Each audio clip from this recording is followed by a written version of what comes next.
Joining me now, former Secretary of State and CIA Director Mike Pompeo.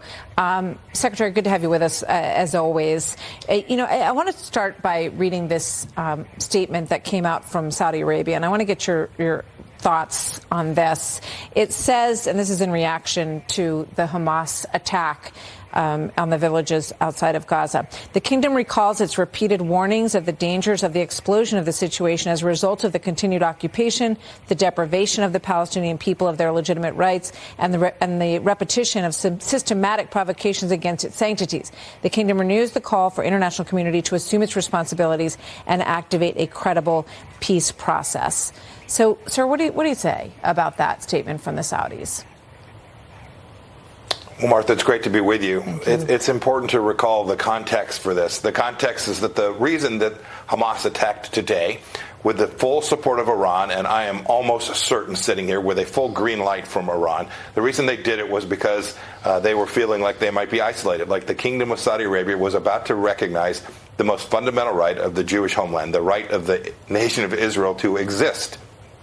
And so I hope that effort will continue. I think that the statement that the Kingdom of Saudi Arabia put out is consistent with their longstanding position. And I am confident that the Iranians fear, more than anything else, a resolution of this between Israel and other nations. Just like the Abraham Accords built out peace and isolated Iran, what caused this to happen was the Iranians feeling like they were about to be cut out of the Middle East stability and peace and prosperity. So how do you change that dynamic at this point? Well, Martha, you start with not giving them $6 billion. And, I've heard their storyline. They're gaslighting the American people, saying that $6 billion didn't benefit Hamas and Hezbollah, who's now attacking from the north, and the Palestinians in the West Bank. Forget the $6 billion if you want to. $20 or $30 billion worth of sanctions failures. That is, they stopped enforcing the very sanctions that the Trump administration was enforcing, gave $70 billion worth of reserves accessible to the Iranians. That's real money, Martha, for the Iranian regime. And so the way you square this is to continue to put pressure on the primary actor, the world's largest state sponsor of terror, Iran. It's now the case that the Iranians have killed 9 Americans. It requires a response against Iran. You can't just keep taking out militias and knuckleheads in Iraq. You have to go at the heart of the beast, and that is the Iranian leadership.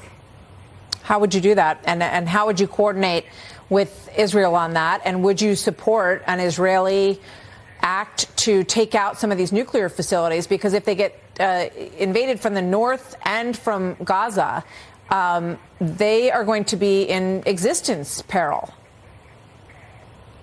Yes, Martha, the Israelis will do just fine. They'll defend themselves. I have great confidence in their capacity to do that.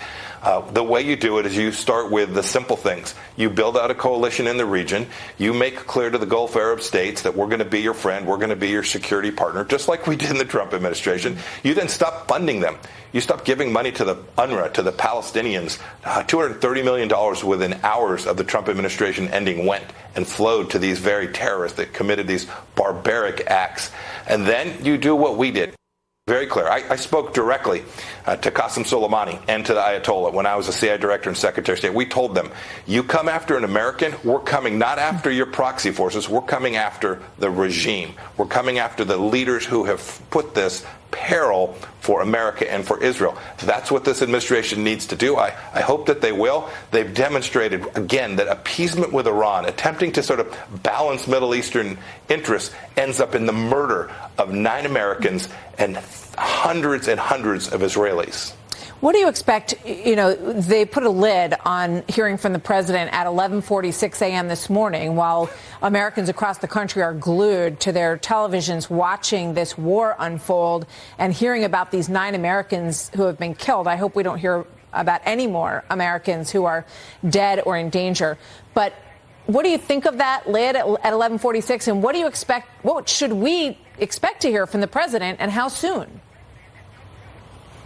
This is the moment for leadership in America, and President Biden should be speaking directly to the American people, explaining how it was the case that we lost 13 Americans in Afghanistan from these same kind of terrorists, how it's the case that we now have a war in Europe where there are thousands of innocents being slaughtered, and how today we've got 9 Americans who confirmed dead. Martha, I think you're right. I think we're likely to find that there were more. I think we're likely to find that there were American hostages as well. The president needs to explain how it is we're going to begin the process of threat elimination. This is no longer about managing a process. This is now about threat elimination. This is existential for the Israeli nation, and it's important to the American people, too. American leadership is demanded, and the president should be on TV tonight, prime time, telling him how America is going to do this. One more for you. A lot of discussion in some media outlets about Israel, the blockade around Gaza, and that in many ways they brought this on themselves, according to a lot of people whose voices are out there. What do you say to that? So I feel terrible for the citizens, the Arab citizens who are living in Gaza under the terror of the Iranian regime themselves. That is, just like the Iranian people having their lives and families destroyed by this theocratic thug, the Ayatollah. We should give Israel the capacity, the capability to make sure they can do what they need to do, and that's eliminate this threat to their own nation. It's what we would do for America. It's what we expect at our southern border. Israel's got to do it on its borders, and I'm confident that they will, so long as America that the president doesn't stare at this, because it's going to be ugly, Martha. We're going to see things in the coming days and weeks. This is going to be a real war. As long as America doesn't deny Israel the capacity to go do this, I'm confident Israel can eliminate this threat. Okay. Mike Pompeo, former Secretary of State, former CIA director. Sir, always good to have you. Thank you very much. Thank you, Martha. Bless you. Have a good day. You as well. Thank you, sir.